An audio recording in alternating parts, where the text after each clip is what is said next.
Hello friends, इस video में हम बात करने वाले हैं विजुअल कॉन्टेक्स्ट की। आइए समझते हैं कि विजुअल कॉन्टेक्स्ट की जो है डीप अंडरस्टैंडिंग क्या है और कैसे ये रॉ कॉन्टेक्स्ट और फिल्टर कॉन्टेक्स्ट से अलग है।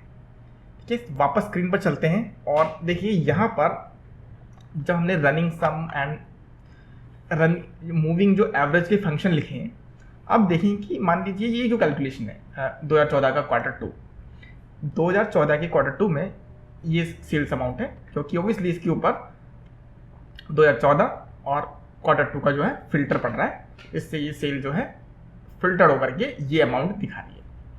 लेकिन अगर आप देखेंगे रनिंग सम का जो फंक्शन है वो सिर्फ है रनिंग सम और मेजर। देखिए यहाँ पर हम देख नहीं पा रहे हैं कि फिल्टर जो है वो किस तरह से चेंज हो रहा है, यानी कि किस वैल्यू में क्या ऐड किया जा रहा है वो हम यहाँ पर नहीं देख सकते हैं पा रहे हैं। क्योंकि अगर मैं इसको एक ट्रेडिशनल डेक्स फंक्शन से कन्वर्ट करूँ तो वो होगा कैलकुलेट टोटल सेल्स, और उसमें हम एक्चुअल में ओवरराइड करेंगे लास्ट 3 मंथ को। अगर हम 3 मंथ लेना चाहते हैं तो 2 मंथ को, अगर 2 मंथ लेना चाहते हैं वो आप समझ सकते हैं।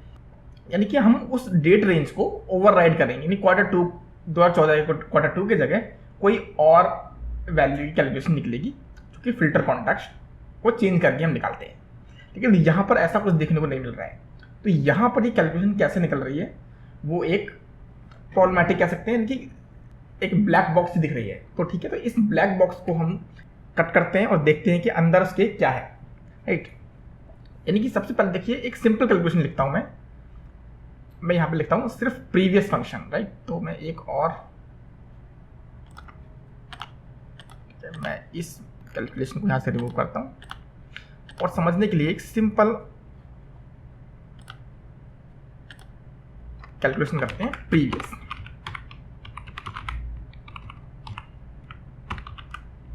प्रीवियस, और यहाँ पर ये आ जाएगा सेल्स वैल्यू, राइट। तो यहाँ पर क्वार्टर 4 की वैल्यू यहाँ पर आ गई है, और वो भी एक ब्लैक बॉक्स से, कि हमें नहीं दिख रहा है यहाँ पर कि फिल्टर कॉन्टेक्स्ट जो है कैसे चेंज हो रहा है, प्रीवियस वैल्यू कैसे निकाली गई, राइट। क्या प्रीवियस है यहाँ पर, क्योंकि कुछ भी हमारे यहाँ पर दिया हुआ नहीं है, सब कुछ एक अमेजिंग सा लग रहा है देखने में। अब सेम कैलकुलेशन को मैं क्या करता हूँ, इसको मैं डुप्लीकेट बना लेता हूँ। तो एक में पहले प्रीवियस का कॉलम है और दूसरे में प्रीवियस कॉलम में डिलीट कर देता हूँ, राइट, विथ कैलकुलेशन और विदाउट कैलकुलेशन। अब हम इनके अगेंस्ट जो डेक्स क्वेरी है उसको देखना चाहते हैं, यानी कि किस डेक्स क्वेरी के अगेंस्ट में ये बन रहा है। तो डेक्स क्वेरी देखने के लिए हम क्या करते हैं, यहाँ पर ऑप्टिमाइज में जाएंगे और परफॉर्मेंस एनालाइजर पर जा करके स्टार्ट रिकॉर्डिंग और रिफ्रेश विजुअल। ठीक है, तो दोनों विजुअल यहाँ पर कैलकुलेट हो गए हैं। ये वाला जो हमारा ये है प्रीवियस के साथ और ये है हमारा उसके साथ। ठीक है, तो मैं इसको क्लिक करता हूँ run index query view, तो ये यहीं पर ओपन हो जाएगा। ठीक है, ये है वो कैलकुलेशन। ठीक है, समझने के लिए हम चाहे तो डेक्स स्टूडियो में खोल सकते हैं, पर भी यहाँ पर है तो कोई प्रॉब्लम वाली बात नहीं है, राइट। तो कैलकुलेशन ये है, राइट। तो यहाँ पर हमने कुछ नहीं किया है, ईयर और क्वार्टर वाइज एक समराइज टेबल बनाइए और टॉप जो है वैल्यूज दिखा दिए, कुछ भी नहीं है, सिर्फ समराइज किया है और वैल्यू आ गई है। और अब जाते हैं सेकंड वाले में, इसकी क्वेरी को रन करते हैं। ठीक है, तो ये इसका ओपन हो गया, यानी कि देखिए यहाँ पर क्वेरी, देखिए यहाँ पर एक क्वेरी 2 है जो कि है विदाउट विजुअल कैलकुलेशन के साथ, और ये है विथ विजुअल कैलकुलेशन के साथ। अब इसमें देखते हैं क्या डिफरेंस है। अच्छा, सबसे पहले तो देखो यहाँ पर एक कैलकुलेशन कॉलम क्रिएट किया गया है यहाँ पर, जो अलग से दिखाई दे रहा है यहाँ पर। ठीक है, तो ये हमने समराइज किया है सेम वैसे ये पढ़ने की तरह ही।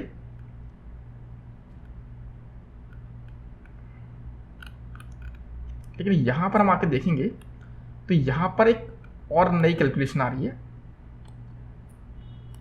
जिसमें विथ विजुअल शेप लिखा हुआ है, जिसमें हमें रॉ और यहाँ पर सिर्फ रॉ ही है, तो यहाँ पर रॉ दिखाई दे रही है। ठीक है, और रॉ क्या है हमारे पास, ईयर एंड क्वार्टर। ईयर पहला लेवल है, क्वार्टर दूसरा लेवल है। ठीक है, बाकी सब सिमिलर सही है, लेकिन यहाँ पर ऑब्वियसली यहाँ पर एक और कैलकुलेशन यहाँ पर है जो कि विजुअल कैलकुलेशन। ठीक है, वापस चलते हैं और हम क्या करते हैं, कुछ कॉलम्स में वैल्यूज डाल देते हैं। यहाँ पर मैं कंट्री को कॉलम में डाल देता हूँ और इसमें भी कंट्री को कॉलम में डाल देता हूँ। ठीक है, अब दोबारा से रन करके देखते हैं। ठीक है, दोनों रिफ्रेश हो गए। इस वन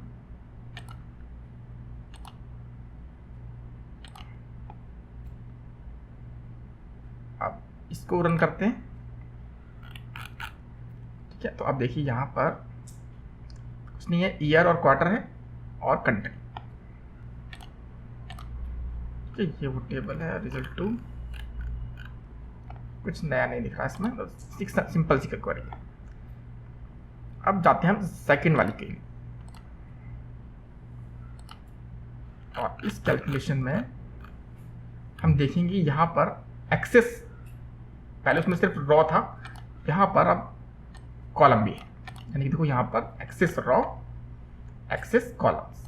तो यहाँ पर रॉ में है ईयर और क्वार्टर और कॉलम में है कंट्री। यानी अब इसको पता है कि कॉलम में क्या वैल्यू है और रॉ में क्या वैल्यू है। लेकिन यही सेम कैलकुलेशन अगर आप यहाँ देखेंगे तो बताना मुश्किल है कि रॉ में कौन सी वैल्यू है, कॉलम में कौन सी वैल्यू है।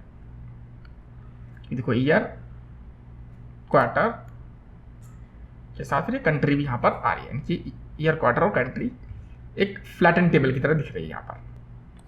यानी कि जब हम इन शॉर्ट में कहें कि जब हम एक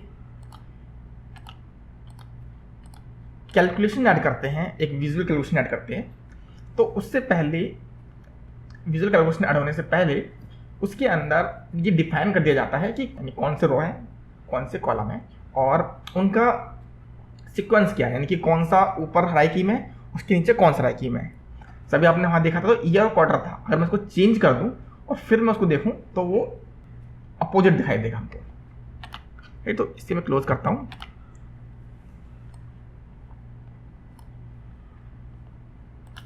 राइट, तो जब हम प्रीवियस लिखते हैं या हम नेक्स्ट लिखते हैं और उसमें हम इंडेक्स डालते हैं, जैसे कोलैप्स और एक्सपैंड में डालते हैं मैं कि किस कॉलम में और किस एक्सपैंड में डालते हैं। जैसे अगर मैं प्रीवियस में जाऊँ तो प्रीवियस किसका प्रीवियस, जैसे अगर मैं यहाँ पर अब एक ऐड कैलकुलेशन करूँ तो ये देखो प्रीवियस सेल्स आ रही है। तो देखो यहाँ पर अगर प्रीवियस देखेंगे तो यहाँ का प्रीवियस अलग है, यहाँ का प्रीवियस अलग है कि इसका प्रीवियस है। लेकिन मैं कनाडा के हिसाब से देखना चाहता हूँ तो यहाँ पर कनाडा तो नहीं आ रहा है। अगर मैं कहूँ कि देखो यहाँ पर ये कनाडा है तो यहाँ पर मैं इसका प्रीवियस जो है क्वार्टर के हिसाब से दिखा रहा है, नॉर्मल क्वार्टर के हिसाब से दिखा रहा है। अगर मैं यहीं पर, यहाँ पर स्टेप्स आ रहे हैं कितना प्रीवियस, जब ये बाय डिफॉल्ट ये 1 लेके चलता है। तो अभी इसको हम इग्नोर करते हैं। अब एक और है, अब ये है एक्सेस। अब एक्सेस जो है हम डाल सकते हैं रॉ, कॉलम और ब्रैकेट क्लोज। प्रीवियस में ही हमने थोड़े चेंज करें, एक तो यहाँ पे ब्लैंक ही छोड़ दिया है कि बाय डिफॉल्ट वो 1 लेके चलता है। मैं इसको ओके करता हूँ। अब देखिए अब प्रीवियस की वैल्यू क्या आ रही है, यहाँ पे जो प्रीवियस की वैल्यू है ये वाली, वो इसका प्रीवियस यानी कि वो फ्रांस का प्रीवियस है। फ्रांस की जगह अभी कनाडा की वैल्यू जो है यहाँ पे आ रही है। तो यहाँ पर किसकी वैल्यू आ रही है, यहाँ पर आ रही है ये। आप इस नंबर को देखेंगे इसको, तो ये नंबर किसका है, ये नंबर है फ्रांस का, क्योंकि जर्मनी का प्रीवियस क्या है, फ्रांस, प्रीवियस क्या है, कनाडा। यानी कि यहाँ पर इसको अगर हम डिफॉल्ट छोड़ते हैं तो प्रीवियस और नेक्स्ट या फर्स्ट और नेक्स्ट किसको लेकर जाता है, कंट्री और ईयर को, क्योंकि वो कॉलम रॉज में है।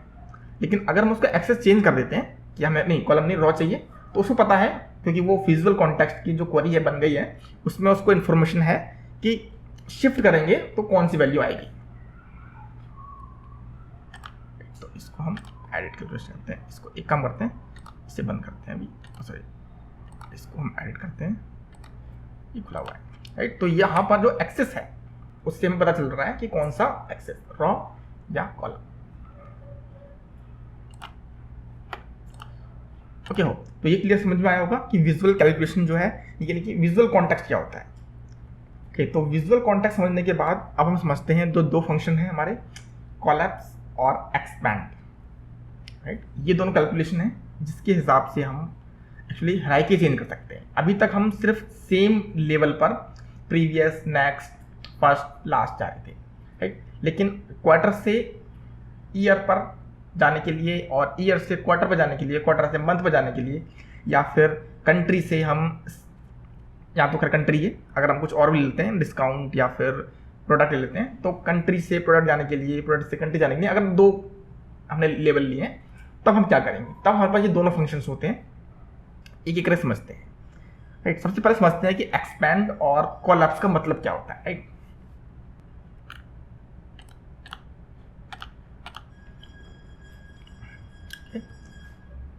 तो यहां देखिए, इस टेबल में मैंने टोटल सेल्स का जो मेजर ड्रॉप किया हुआ है और ये टोटल सेल्स की वैल्यू दिख रही है, राइट। फिल्टर कॉन्टेक्स्ट लैंग्वेज में कहें तो यहाँ पर कोई फिल्टर नहीं पड़ रहा है, सिंगल एक वैल्यू है। अब अगर मैं इसमें एक कॉन्टेक्स्ट जोड़ूं, जैसे कंट्री, तो कंट्री मैंने इसमें ऐड की और अब देखेंगे कि जो वैल्यू थी, टोटल वैल्यू जो है वो डिवाइडेड हो गई, क्योंकि वो जो है, अब बताइए ये एक्सपैंड हुई है या कोलैप्स हुई है।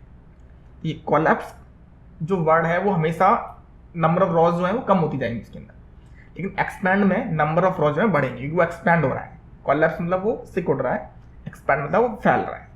अब ये क्या था, एक्सपैंड हुआ, ठीक है। अब कंट्री के बाद अगर मैं इसके अंदर डिस्काउंट बैंड भी डाल दूं नीचे, और इसको, तो ये अब थोड़ा सा और भी एक्सपैंड हो गया, क्योंकि अब ये कंट्री के नीचे जो डिस्काउंट बैंड है वो भी आ गया, थोड़ा और एक्सपैंड हो गया। अब देखो यहाँ पर भी अगर मैं फ्रांस पर क्लिक करूँ तो देखो ये फ्रांस क्या हो गया, कोलैप्स हो गया। फ्रांस की टोटल वैल्यू ये है, लेकिन जब मैं एक्सपैंड करूंगा तो नंबर ऑफ रॉज बढ़ जाते हैं, और एक्सपैंड करूँ तो और नंबर रॉज बढ़ेंगे अगर मैं इसकी और एक और डायमेंशन डाल दूँ यहाँ पर, ठीक है। दोनों वर्ड क्लियर हो रहे हैं कि एक्सपैंड क्या हो रहा है और कोलैप्स क्या हो रहा है। अब हम क्लियर करते हैं यहाँ पर, सबसे पहले एक विजुअल कैलकुलेशन करते हैं इसके अंदर, एक्सपैंड को यूज करके या कोलैप्स को यूज करके। कोलैप्स को यूज करके करते हैं कैलकुलेशन इसके अंदर, न्यू कैलकुलेशन,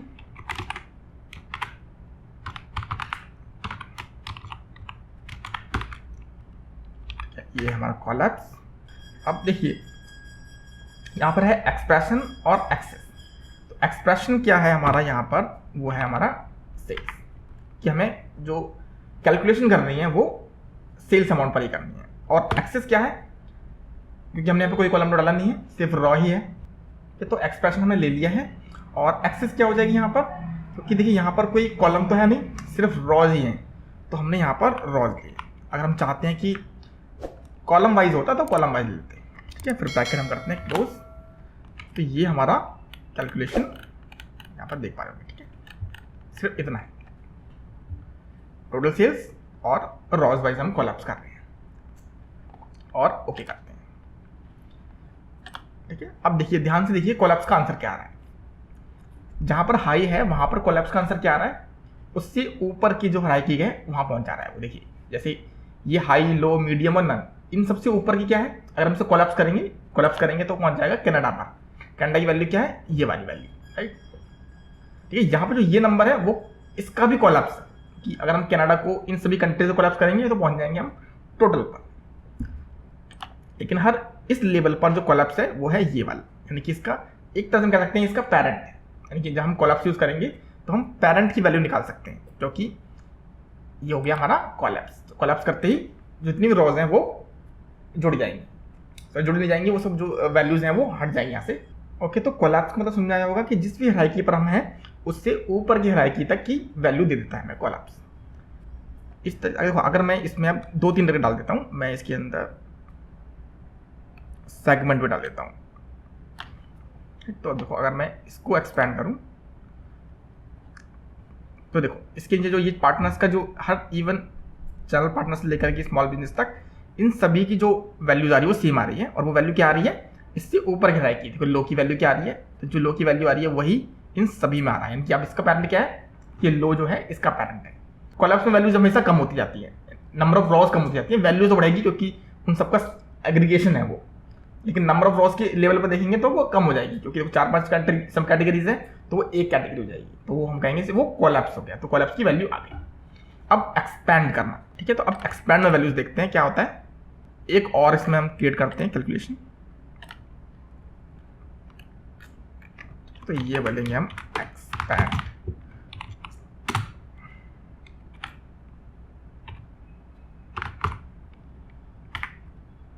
ठीक है, एक्सपैंड। इसमें सबसे पहले है एक्सप्रेशन, और एक्सप्रेशन में हम वही लेते हैं टोटल सेल्स अमाउंट, और एक्सेस यहाँ पर अभी भी रॉज ही रहेगी क्योंकि कॉलम तो है नहीं। ब्रैकेट क्लोज करते हैं, तो ये हो गई वैल्यूज फंक्शन इसका, और ओके कर। अब देखिए ये आ गया एरर। अब ये एरर क्यों आया है समझते हैं इसे। वापस से जाके इसको एडिट करते हैं। हमने तो उसको सिर्फ एक्सपैंड किया है, और एक्सपैंड करने पर एरर आई है। तो अब अगर एरर को पढ़ेंगे तो देखो क्या लिखा हुआ है ये, the visual calculation expand has a syntax, ये semantic error in line 1 question 8 reported by Analysis Services. Error क्या है, column reference can not be used unless it is guaranteed to be unique in the context. जब हम expand करते हैं तो उसमें वो आंसर क्या आता है, मल्टीपल आंसर आ रहे होते हैं। देखिए अब ध्यान समझने की कोशिश करिए, ये रिलेटेड और रिलेटेड टेबल जैसा कुछ है। मान लीजिए जब हम कहाँ पर है, पेरेंट पर है, और पेरेंट में से हम एक्सपैंड करके उसके चाइल्ड निकालना चाह रहे हैं। अब पेरेंट में चाइल्ड कितने सारे होंगे, बहुत सारे हो सकते हैं चाइल्ड, तो वो वैल्यू क्या लेकर के आए। तो अब यहाँ पर प्रॉब्लम क्रिएट हो जाती है कि वहाँ पर वैल्यू क्या है, उन सभी चाइल्ड में से किसकी वैल्यू आए, क्योंकि इस जगह पर तो उसने हमें कुछ बताया ही नहीं है कि हम चारों वैल्यूज को सम कर दिया जाए, या चारों वैल्यू में से मिनिमम लेकर आए, या मैक्सिमम लेकर के आए, या फिर एवरेज लेकर के आए, नहीं क्या निकाल कर लाए। तो यहाँ पर ऑब्वियसली यहाँ पर एक मेजर है, लेकिन फिर भी हमें यहाँ पर एक्सपैंड करते वक्त कोई एग्रीगेटर लिखना पड़ेगा, चाहे वो सम हो, काउंट हो, मिन, मैक्स, कुछ भी हो सकता है। तो हम यहाँ पर लिख देते हैं अभी एग्जांपल के लिए मैक्स, सिर्फ इस मेजर के लिए, और ओके करते हैं। राइट, देखिए कैलकुलेशन आ गई है, और इसको बैक टू रिपोर्ट करते हैं। अब ध्यान से देखते हैं, समझने की कोशिश करते हैं कि एक्सपैंड में आया क्या है। अब देखेंगे ध्यान से तो यहाँ पर सेम ही आ रहा है आंसर, क्योंकि इसके नीचे तो एक्सपैंड है ही नहीं, इसलिए वो उसकी वैल्यू आ रही है। लेकिन इसके ऊपर वाली वैल्यू में एक्सपैंड है, क्योंकि लो को हम एक्सपैंड करेंगे तो ये सेगमेंट पर जाएगा। कि अभी यहाँ पर लो क्या है, डिस्काउंट बैंड है, इसके बाद जो है सेगमेंट है, तो सेगमेंट को एक्सपैंड कर सकते हैं, लो को एक्सपैंड कर सकते हैं, चैनल पार्टनर्स को और एक्सपैंड नहीं कर सकते क्योंकि यहाँ पर वैल्यू नहीं है। हाँ कोई कॉलम ड्रैग कर देते हैं वो अलग बात है, राइट। तो यहाँ पर तो एक्सपैंड नहीं किया जा सकता, तो इसलिए वैल्यू तो आ गई। लेकिन इसके ऊपर वाले लेवल पर एक्सपैंड किया जा सकता है। लेकिन अगर आप एक्सपैंड करोगे तो देखोगे यहाँ पर इतनी सारी वैल्यूज हैं, इसलिए यहाँ पर उससे प्रॉब्लम हुई थी दिखाने में। तो यहाँ पर इसलिए हमने यहाँ पे यूज किया मैक्स। तो देखो इनके जितने भी चाइल्ड है उन सभी चाइल्ड का मैक्स क्या है, वो है ये 31 वाली वैल्यू, 31, 65, 500। तो यही वैल्यू यहाँ पर आ रही है। अगर हम मिन यूज कर लेते तो ऑब्वियसली यही वैल्यू हो जाती। सम यूज कर लेते तो इन सबका सम आ जाता, तो ऑब्वियसली ये वाली वैल्यू टोटल सेल्स के बराबर ही होती, क्योंकि जो भी चाइल्ड है उन सबका सम जो है उसके पेरेंट के बराबर ही है, राइट। तो समझ में आ गया होगा कि एक्सपैंड कैसे काम करता है और कोलैप्स कैसे काम करता है। अब डिफरेंट कैलकुलेशन जो हो सकती है, अब इनके बेस पर हम बना सकते हैं। जैसे हम कोलैप्स का यूज कर सकते हैं पेरेंट के साथ परसेंटेज निकालने के लिए, पेरेंट के बेस पर चाइल्ड की क्या परसेंटेज है, या चाइल्ड जो है वो उनके क्या रेशोज हैं आपस में, फर्स्ट चाइल्ड के साथ क्या परसेंटेज है, जो भी है। मतलब कि हम कोलैप्स और एक्सपैंड से डिफरेंट हायरार्की में मूव ऑन कर सकते हैं, और फर्स्ट और लास्ट या नेक्स्ट या प्रीवियस, इससे हम सेम हायरार्की में ट्रैवल कर सकते हैं, राइट। तो समझ में आ गया होगा आपको कि किस तरह से एक्सपैंड और कोलैप्स काम करते हैं। विजुअल जो कॉन्टेक्स्ट है वो क्या होता है, राइट। फ्यूचर्स में आने वाले इंटरव्यूज में क्वेश्चन पूछे जा सकते हैं, ये आपको ध्यान रखना है। और क्या व्यूज हैं आपके, इसकी परफॉर्मेंस क्या है, या फिर क्या आसान लगा है आपको, या फिर डेक्स ही थोड़ा ज़्यादा ईजी है इसकी कंपेयर में, वो आप मुझे कमेंट कर सकते हैं। अगर आपको मेरा टाइम बुक करना है तो टॉप मेट पर लिंक दिया हुआ है, वहाँ से मेरा टाइम बुक कर सकते हैं। मैं मिलता हूँ आपसे नेक्स्ट वीडियो में, तब तक के लिए गुड बाय, थैंक यू।